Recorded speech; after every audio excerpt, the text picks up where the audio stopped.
যে ফান্ড আমাদেরকে টাকা দিচ্ছে না সেই ফান্ড লেখা লাভ কি, তালাবদ্ধ হয়ে যাবে এটা। হঠাৎ করেই গণমাধ্যমে ব্যাপক আলোচনার কেন্দ্রবিন্দুতে পরিণত হয়েছে জুলাই যোদ্ধা তাহরিমা জামান সুরভি। কিছুদিন আগেই তাকে 50 কোটি টাকার চাঁদাবাজির মামলায় আটক করেছিল পুলিশ। তবে এরপরই প্রশ্ন উঠতে শুরু করেছে মামলার বাদী এবং পুলিশের কার্যক্রম নিয়ে। সামাজিক যোগাযোগ মাধ্যমে বিষয়টি নিয়ে ব্যাপকভাবে সমালোচনা হচ্ছে এখন, যেখানে দাবি করা হচ্ছে মামলার বাদী সাংবাদিক নাইমুর রহমান দুর্জয় স্বরাষ্ট্র উপদেষ্টার সঙ্গে ঘনিষ্ঠ সম্পর্ক দেখিয়ে সুরভির সঙ্গে ব্যক্তিগত সম্পর্ক তৈরি করতে চেয়েছিল। পরে কুপ্রস্তাব দেওয়ার পর সুরভি তা প্রত্যাখ্যান করলে বিষয়টি প্রকাশ করে প্রতিবাদ জানান। এর জের ধরে সাংবাদিক নাইমুর রহমান দুর্জয় সংঘবদ্ধভাবে মিডিয়া ট্রায়াল চালিয়ে সুরভির বিরুদ্ধে 50 কোটি টাকার চাঁদাবাজির ভুয়া সংবাদ তৈরি করেন, যা মামলাতেও উল্লেখ নেই। বিষয়টি নিয়ে জনকণ্ঠের সাংবাদিক ইসরাফিল ফরাজি একটি পোস্ট করেন এবং সেখানে তিনি একটি গুরুতর অভিযোগ তোলেন।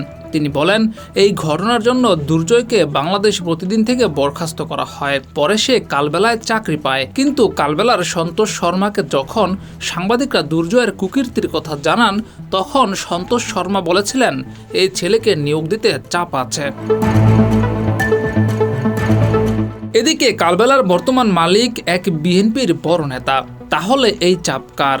বিএনপির সেই বড় নেতার, নাকি স্বরাষ্ট্র মন্ত্রণালয়ের, নাকি ভারতের? প্রশ্ন করেছেন সেটাও।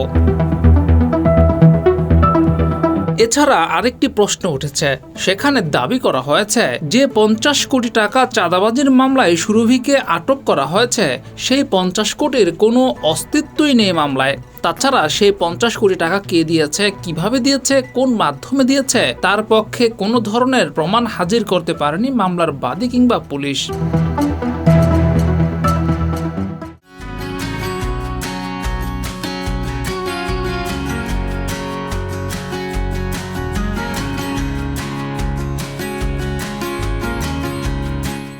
নেটিজেনরা তাই প্রশ্ন তুলেছেন, সুরভিকে আটক করা হলো কেন? 50 কোটি টাকার ভুয়া চাঁদাবাজির খবরই কিভাবে আসলো কোনো তথ্য প্রমাণ ছাড়া? যদি এই ঘটনা মিথ্যে হয়, তাহলে সুরভিকে ছেড়ে দিয়ে দুর্জয়ের বিরুদ্ধে ব্যবস্থা নেওয়ার দাবি জানিয়েছেন সাধারণ মানুষ।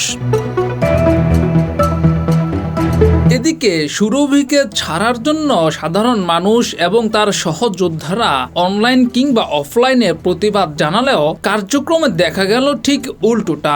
সর্বশেষ খবর, তাকে 2 দিনের জন্য রিমান্ডে নেওয়া হয়েছে।